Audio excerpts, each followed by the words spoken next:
वाहन के पिता ने जब उनको राजपाट सौंपा, तब उनका मन राजपाट में नहीं लगता था।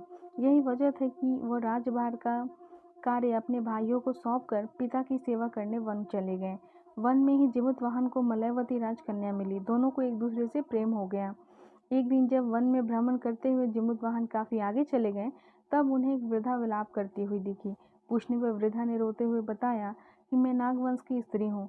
मुझे एक ही पुत्र है। पक्षीराज गरुड़ के कोप से मुक्ति दिलाने के लिए नागों ने व्यवस्था की है कि वे गरुड़ को रोजाना भक्षण के लिए एक युवा नाग सौंपते हैं, और आज मेरे पुत्र शंखचूड़ की बलि का दिन है।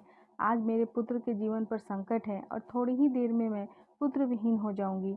एक स्त्री के लिए इससे बड़ा दुख क्या होगा कि उसके जीते जी उसका पुत्र ना रहे। जिमुतवाहन को ये सुनकर बहुत दुख हुआ। उन्होंने उस वृद्धा को आश्वस्त करते हुए कहा कि डरो मत मैया, मैं तुम्हारे पुत्र के प्राणों की रक्षा करूंगा। आज उसके स्थान पर स्वयं मैं अपने आप को उसके लाल कपड़े में ढककर वधशिला पर लेटूंगा, ताकि गरुड़ मुझे खा जाए पर तुम्हारा पुत्र बच जाए। इतना कहकर जिमुतवाहन ने शंखचूड़ के हाथ से लाल कपड़ा ले लिया और वह उसे लपेटकर गरुड़ की बलि देने के लिए चुनी गई वधशिला पर लेट गए। नियत समय पर गरुड़ आए और लाल कपड़े में ढके जिमुतवाहन को पंजे में दबोचकर पहाड़ के शिखर पर जाकर बैठ गए। गरुड़ ने अपनी कठोर चोंच में जिमुतवाहन पर प्रहार किया। जिमुतवाहन के शरीर से मांस का बड़ा हिस्सा नोच लिया। इसके पीड़ा से जिमुतवाहन की आंखों से आंसू बह निकले और वह दर्द से कराहने लगे। अपने पंजे में जकड़े प्राणी की आंखों में से आंसू और मुंह से कराह सुनकर गरुड़ बड़े आश्चर्य में पड़ गए, क्योंकि ऐसा पहले कभी नहीं हुआ था। उन्होंने जिमुतवाहन से उनका परिचय पूछा। जिमुतवाहन ने सारा किस्सा कह सुनाया कि कैसे एक स्त्री के पुत्र की रक्षा करने के लिए वह अपने प्राण देने आए हैं। आप मुझे खाकर अपना भूख शांत करें।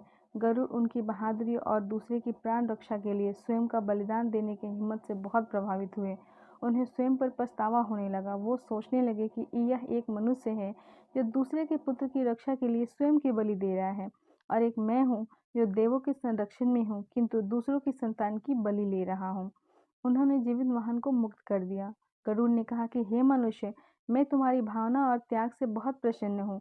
मैंने तुम्हारे शरीर पर जो घाव किए हैं उसे मैं ठीक कर देता हूँ। तुम अपनी प्रसन्नता के लिए मुझसे कोई वर मांगो। राजा जिमुतवाहन ने कहा कि हे पक्षीराज, आप तो सर्व समर्थ हैं। अगर आप प्रसन्न हैं और वरदान देना चाहते हैं तो आप सर्पों को अपना हार बनाना छोड़ दें। आपने अब तक जितने भी प्राण लिए हैं उन्हें जीवन दान दे दें। गरुड़ ने सबको जीवन दान दिया और नागों की बलि न लेने का वरदान भी दिया। इस प्रकार जिमुतवाहन के साहस से नाग जाति की रक्षा हुई। गरुड़ ने कहा कि जैसी तुम्हारी इच्छा वैसा ही होगा। हे राजा, जो स्त्री तुम्हारे इस बलिदान की कथा सुनेगी और